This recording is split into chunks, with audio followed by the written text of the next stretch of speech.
Hello students, how are you? Today in the last lecture we have discussed about the adsorption, and in today's lecture we will discuss about the next topic. Today we have discussed about the adsorption. Adsorption is the process in which the particles are attracted onto the surface. हमने आपको बताया था ये कोई surface है, इस पे particles attract हो रहे हैं। तो जिस सरफेस पे पार्टिकल अट्रैक्ट हो रहे हैं उसको हम बोलते हैं एडजोर्बेंट। इसको बेटा हम क्या बोलते हैं? एडजोर्बेंट। जो पार्टिकल एडजॉर्ब हो रहे हैं उसको बोलते हैं एडजॉर्बेट, और पूरे प्रोसेस को हमने बताया था एडजॉर्प्शन। अब हम नेक्स्ट टॉपिक पे चलते हैं। अब हम एडजॉर्प्शन की टाइप्स पढ़ेंगे, टाइप्स ऑफ एडजॉर्प्शन।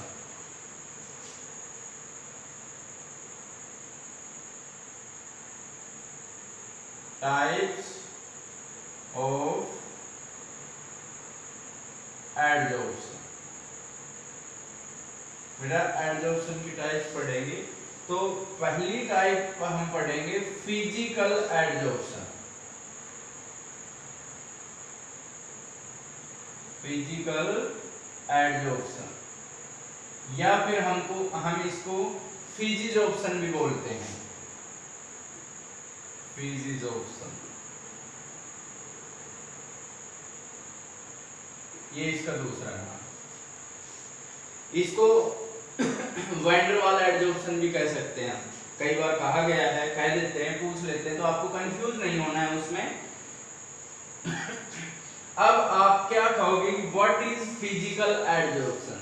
तो if there exist a weak van der Waal forces of attraction between adsorbent and adsorbate.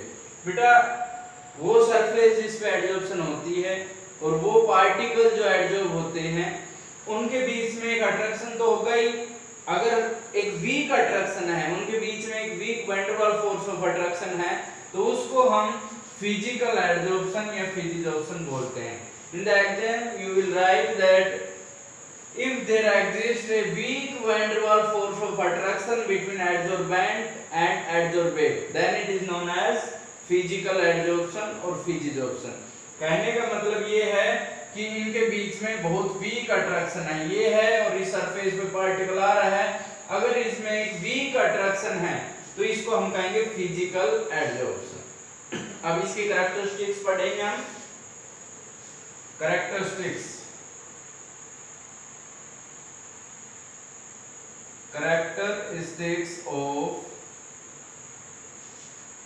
Physical adsorption. पहला है it is a physical change. It is a physical change. बेटा ये एक physical change है। आप समझते हो फिजिकल चेंज का मतलब? आप 9th क्लास से पढ़ते आ रहे हो कि ये क्या है, एक फिजिकल चेंज। मतलब इनके बीच में कोई केमिकल बॉन्ड नहीं बना है, तो ये क्या है, एक फिजिकल चेंज है। Second, it is reversible in nature. It is reversible in nature. बेटा ये इसका जो नेचर होता है वो रिवर्सिबल होता है। कैसे होता है रिवर्सिबल? कि मान लो ये सॉलिड है, सॉलिड मतलब क्या है, ये एडजॉर्बेंट प्लस गैस है, ये क्या है, एडजॉर्बेट। और यहां पर ये इसके सरफेस पे एडजॉर्ब हो गया, तो प्रोसेस को क्या कहते हैं, एडजॉर्प्शन। प्लस में क्या रिलीज हुई, हीट। आपको क्या पता कि हीट रिलीज हुई है, तो आप कह सकते हो because in earlier lecture we have learned about this topic, because adsorption is exothermic process, और एक्सोथर्मिक प्रोसेस है तो उसमें क्या होती है, हीट रिलीज होती है। तो आप क्या कहोगे कि फॉरवर्ड में जा रही है, हीट रिलीज हो रही है। अगर हम इसको हीट देंगे तो रिएक्शन, ली चैटियर प्रिंसिपल पढ़ा था आपने 11th में, कि अगर हम हीट इंक्रीज करेंगे तो रिएक्शन कहां चली जाएगी, बैकवर्ड में। तो हम क्या कहेंगे, ये एक कैसा है, रिवर्सिबल प्रोसेस है। बेटा ये एक फिजिकल चेंज है, ये रिवर्सिबल इन नेचर है। Third point, it is non specific in nature, it is non specific in nature. अब ये मैं आपको समझाता हूं कि नॉन स्पेसिफिक क्या होता है। मान लो ये कोई एडजॉर्बेंट है, ये गैस है A, ये दूसरी गैस है B। तो बेटा ये एडजॉर्प्शन किसी स्पेशल गैस के लिए नहीं है। ऐसा नहीं है कि ये केवल इसी को ही एडजॉर्ब करेगा या इसी गैस को एडजॉर्ब करेगा। इसमें एडजॉर्प्शन दोनों गैसेस की होगी। ये हो सकता है कि एक गैस कम एडजॉर्ब हो, एक ज्यादा हो, बट एडजॉर्प्शन दोनों ही केसेस में टेक्स प्लेस करेगा। तो मतलब ये स्पेसिफिक नहीं है नेचर में कि ये तो केवल एक को ही एडजॉर्ब करे या वीक को ही। ये एक weak van der Waals force है, ये इसके साथ भी यूज कर लेगा, इसके साथ भी। कहने का ये गैस भी एडजॉर्ब होगी और ये गैस भी एडजॉर्ब होगी। तो it is non specific in nature, means it is not special for any gas. Next point पे चलते हैं, फोर्थ पॉइंट। इस केस में low heat of adsorption, low heat of adsorption, इसका मतलब समझाता हूं मैं। अगर कोई एडजॉर्बेंट है और उस पे कोई एडजॉर्बेट आ रहा है तो उस दौरान हीट रिलीज होती है। अगर स्ट्रॉन्ग अट्रैक्शन है तो ज्यादा हीट निकलेगी, अगर वीक अट्रैक्शन है तो कम हीट निकलेगी। अब हमने आपको पहले ही बता दिया कि इसमें क्या होती है, वीक अट्रैक्शन होती है। फिजिकल एडजॉर्प्शन के अंदर वीक अट्रैक्शन होती है एडजॉर्बेट और एडजॉर्बेंट में, तो हीट भी कम निकलेगी। If there exist strong attraction then there will be high amount of heat release. तो इसमें मैंने आपको पहले ही बता दिया है, लो हीट ऑफ एडजॉर्प्शन कहने का मतलब कम हीट निकलेगी, क्योंकि अट्रैक्शन क्या है इसमें कम है। बेटा एग्जाम में कई बार पूछ लिया जाता है why physical or adsorption have low heat of adsorption, we will say because there exists a weak van der Waals force of attraction between adsorbate and adsorbent, that's why it has low heat of adsorption। Fifth point पे हम चलते हैं,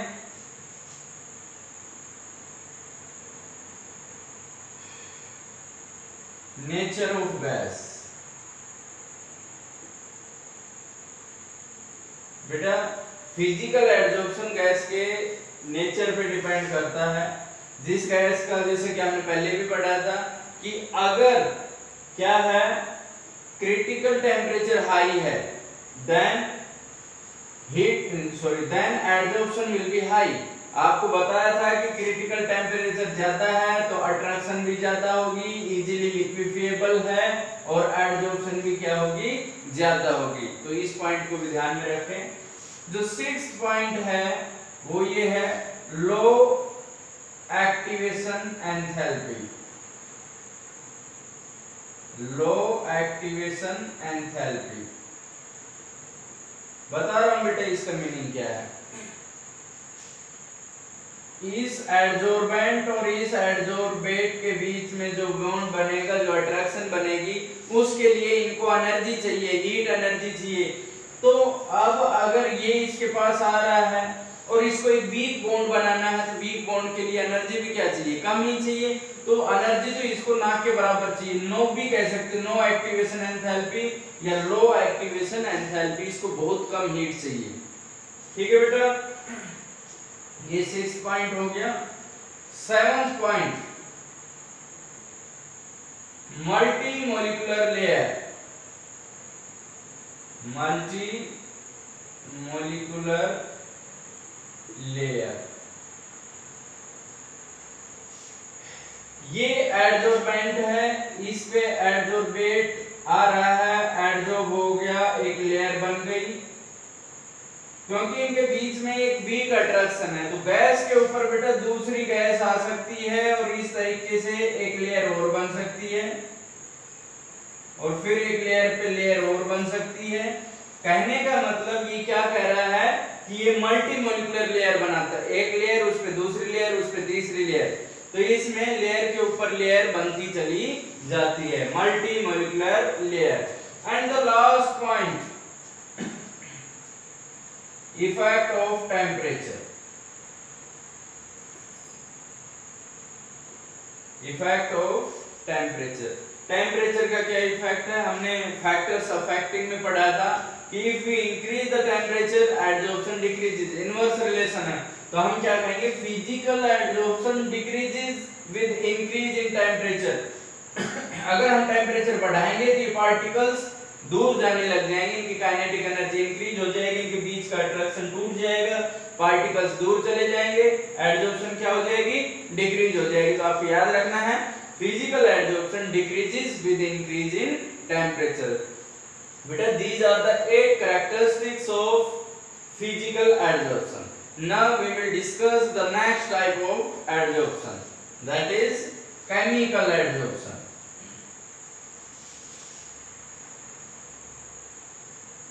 पहली है physical adsorption, दूसरी है chemical adsorption. Chemical adsorption, इसको बेटा केमिसॉर्प्शन भी बोलते हैं।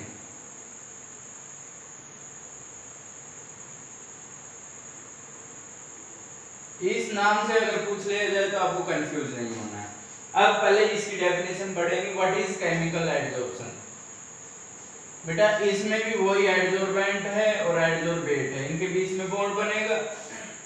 तो इस बॉन्ड को, अगर केमिकल बॉन्ड बनता उसमें तो वीक अट्रैक्शन थी, अगर इसमें स्ट्रॉन्ग अट्रैक्शन है तो इसको हम क्या कहेंगे, केमिकल एडजॉर्प्शन। तो आप क्या कहोगे, if there exist a strong chemical bond between adsorbate and adsorbent then it is called chemical adsorption. तो डेफिनेशन में आप क्या लिखोगे कि if there exist a strong chemical bond between adsorbate and adsorbent then it will be called chemical adsorption और chemisorption. अब हम बेटा इसकी कैरेक्टरिस्टिक्स पढ़ेंगे।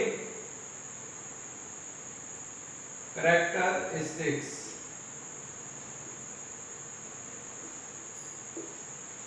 सेम उसी तरीके से पढ़ेंगे हम जैसे हमने फिजिकल एडजॉर्प्शन के बारे में पढ़ा था। पहली क्या थी, वो फिजिकल चेंज था, तो ये क्या है, it is a chemical change. It is a chemical change. बेटा ये एक केमिकल चेंज है, क्योंकि एडजॉर्बेट और एडजॉर्बेंट में एक केमिकल बॉन्ड बन रहा है, तो इसको हम क्या कहेंगे, ये क्या है, एक केमिकल चेंज है। Second one, it is irreversible in nature. It is irreversible in nature. बेटा ये irreversible है, कहने का मतलब गैस आ रही है, मेटल के सरफेस पे है, केमिकल बॉन्ड बन रहा है, तो वो पार्टिकल अलग नहीं होगा, उसका जैसे मेटल का ऑक्साइड पूरा जाएगा, तो उसमें ये रिवर्सिबल नहीं है नेचर में। Third one, it is specific in nature. It is specific in nature. बेटा ये स्पेसिफिक होता है। अब हमने जैसे आपको बताया नॉन स्पेसिफिक, वैसे हम आपको बता रहे हैं स्पेसिफिक क्या होता है। ये कोई मेटल है, इसके सरफेस पे एडजॉर्बेंट, ये एडजॉर्बेंट है, एडजॉर्बेट है, इनमें केमिकल बॉन्ड है। अब वही गैस इसके सरफेस पे एडजॉर्ब होगी जो इसके साथ केमिकल बॉन्ड बना सकती है। तो अगर मान लो दो गैस हैं, एक गैस तो बॉन्ड बना सकती है, दूसरी नहीं बना सकती, तो ये कौन सी गैस को एडजॉर्ब करेगा, जो केमिकल बॉन्ड बना सकती है। तो हम क्या कहेंगे, जो गैस केमिकल बॉन्ड बना सकती है वही इसके सरफेस पे एडजॉर्ब होगी, दूसरे वाली नहीं होगी। Means it is special for the gas which can form a chemical bond. तो ये उनके लिए स्पेशल हो गया, तो इसको क्या कहेंगे, specific in nature. Fourth point मैं लिख रहा हूं, high heat of adsorption. High heat of adsorption. अब आप इसको समझिएगा। हमने क्या बताया, हीट ऑफ एडजॉर्प्शन होती क्या है, एडजॉर्प्शन के दौरान बेटा जो हीट रिलीज होती है उसको हीट ऑफ एडजॉर्प्शन कहते हैं। अगर मान लो मैंने बताया था स्ट्रॉन्ग बॉन्ड बनता है तो हाई हीट रिलीज होगी, वीक बॉन्ड बनता है तो कम हीट रिलीज होगी। हमने कहा था फिजिकल एडजॉर्प्शन की लो हीट ऑफ एडजॉर्प्शन होती है क्योंकि in that case there is a weak attraction between the adsorbate and adsorbent, but in this case there is a strong attraction between adsorbate and adsorbent, so high amount of heat will release, that's why high heat of adsorption। अब हम इसका fifth point पढ़ रहे हैं। Fifth point क्या है, high activation enthalpy. High activation enthalpy, बताइए बेटा क्या होती है। अब देखो हमने बताया था कि जो फिजिकल एडजॉर्प्शन है उसकी लो हीट एंथैल्पी होती है, एक्टिवेशन एंथैल्पी होती है। अगर मैं कहूं ये मेटल है और इसके बीच में स्ट्रॉन्ग बॉन्ड बनाना है तो इसको एक्टिवेशन एनर्जी भी हाई चाहिए, इसमें बॉन्ड बनाने के लिए ज्यादा एनर्जी चाहिए, तो ज्यादा चाहिए तो इसकी एक्टिवेशन एंथैल्पी कैसी हो जाएगी, हाई हो जाएगी। सिक्स पॉइंट उसकी तरह ही nature of gas. Nature of gas अच्छे से जानते हो आप, अभी बताया था the gas having high critical temperature will be more adsorbed। जिस गैस का क्रिटिकल टेम्परेचर हाई होगा वो ज्यादा एडजॉर्प्शन टेक्स प्लेस करेगी, वो ज्यादा अट्रैक्ट होगी सरफेस के ऊपर।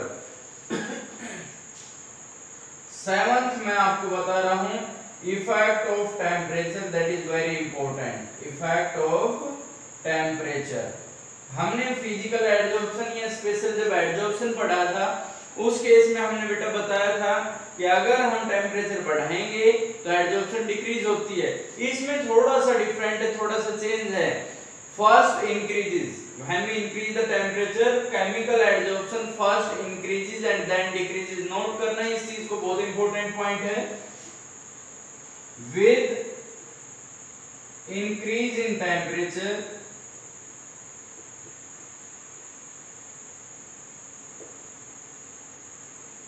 chemical adsorption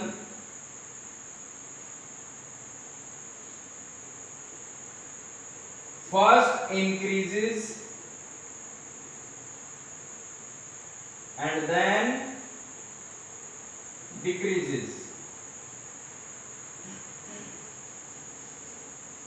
कि फिजिकल जो केमिकल एडजॉर्प्शन है पहले तो इंक्रीज होती है लेकिन बाद में डिक्रीज होती है, वो इस पॉइंट से रिलेटेड है क्योंकि इनको हाई एक्टिवेशन एंथैल्पी चाहिए।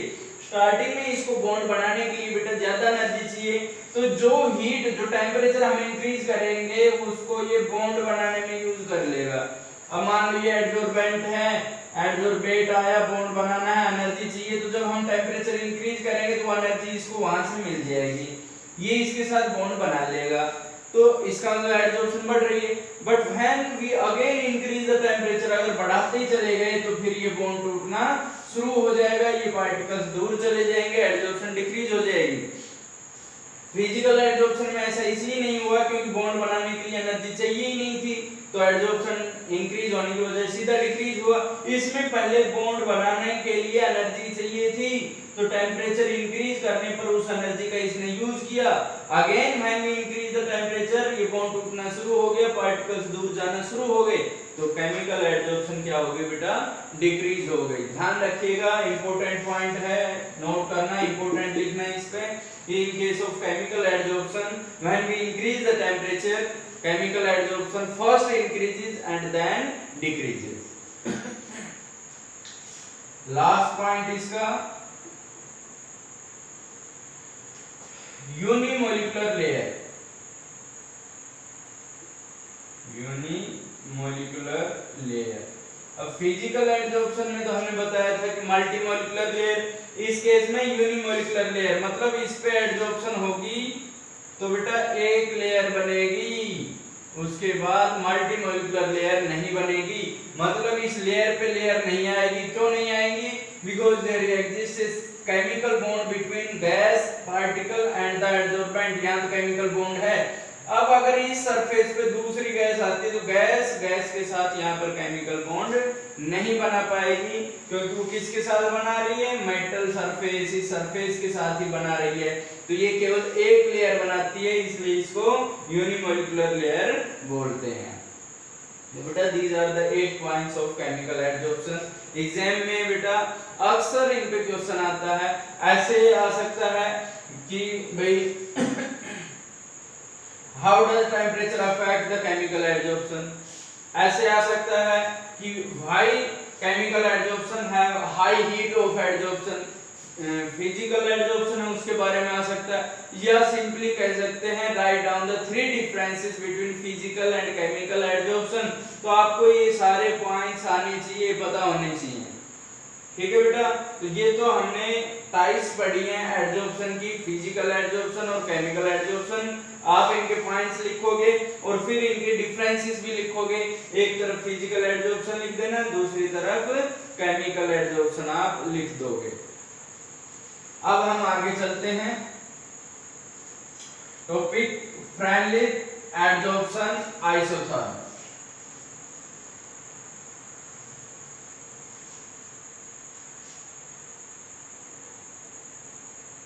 फ्रेनलिच एडजॉर्प्शन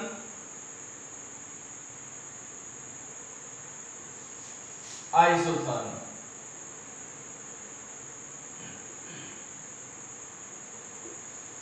आइसोथर्म का मतलब आप समझ गए होंगे, टेम्परेचर इस केस में कांस्टेंट है।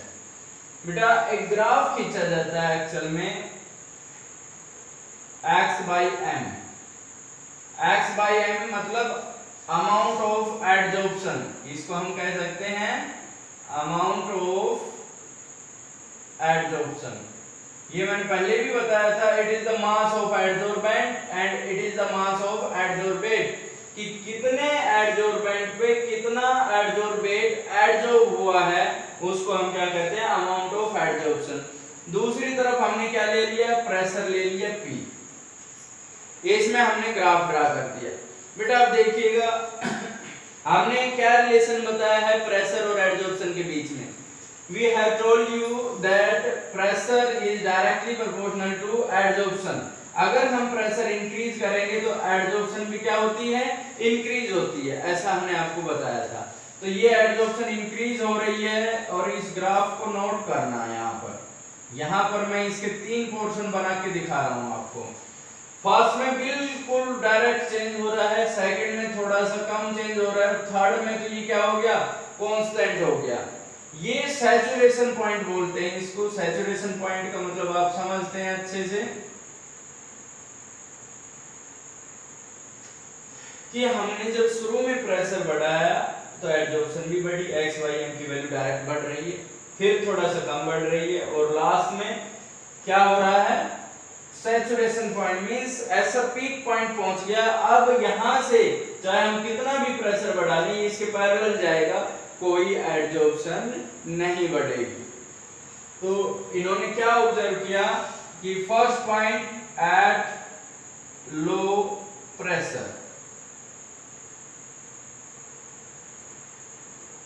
अगर प्रेशर लो है, देखो यहां से A से और B तक प्रेशर लो है तो आप क्या कह सकते हो, x/m is directly proportional to P, P की पावर 1 पे। यहां पर x is directly proportional to P की पावर m है। तो ये तो लो प्रेशर पे हो गया। 3 पॉइंट है इसमें। दूसरा पॉइंट, ये पॉइंट एट लो प्रेशर मैं कह सकता हूं A से लेकर B तक, AB जो है वो। फिर मैं कह रहा हूं एट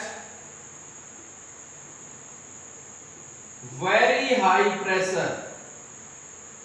अब आप देखिएगा बेटा, ये जो C पॉइंट है यहां पर आप देखिएगा क्या हो रहा है, बहुत हाई प्रेशर हो गया। तो इस केस में चाहे हम कितना भी प्रेशर बढ़ा लें एडजॉर्प्शन पे कोई इफेक्ट नहीं पड़ रहा है क्योंकि सैचुरेशन पॉइंट है, यहाँ पर कोई इफेक्ट नहीं पड़ रहा है। तो मैं यहाँ लिख देता हूँ x/m is directly proportional to P की पावर 0, P पे डिपेंड ही नहीं कर रहा है। तो मैं यहाँ पर लिख सकता हूँ x/m is directly proportional to P की पावर 0। तो ये जो बीच का बच गया थर्ड पॉइंट मैं लिख रहा हूं eight intermediate pressure, eight intermediate pressure. Pressure जो बीच का है ना तो बहुत ज्यादा है ना बहुत कम है, तो उस केस में आप मेरे को बताइए x by m is directly proportional to P की पावर 1 to 0 लिख दूं मैं। भाई यहां तक 1 है और यहां तक क्या है 0, तो इसको x बाई m इन दोनों का बीच का लिख देता हूं कि प्रेशर 1 to 0 वेरी कर रहा है। ठीक है, 1 से और 0 के बीच में आप देखो यहां तक 1 पे और यहां तक 0, तो 1 और 0 के बीच का हो गया कि नहीं है। अब मैं इसको ऐसे लिख सकता हूं कि x by m is directly proportional peak की पावर 1 बाई n, एक टर्म लिख दिया हमने। ये जो टर्म होगी ये 1 से और 0 तक होगी। आप n की वैल्यू 1 लिखिए, 1 आ जाएगा। जैसे पीक की पावर 1 बाई n है बेटा, अगर n की वैल्यू 1 रख दें हम तो पीक की पावर 1 बाई 1 हो गई, p1 हो गया। अगर मैं n की वैल्यू 2 रख दूं तो क्या हो जाएगा पीक की पावर 1 बाई 2, तो ये भी 0 और 1 के बीच में आएंगी सारी वैल्यूज। तो यहाँ हमने इसका जनरलाइजेशन कर दिया x by m is directly proportional to P की पावर 1 बाई n। अब बेटा देखिएगा मैं इसको लिख रहा हूँ x by m is equal to k P की पावर 1 बाई n।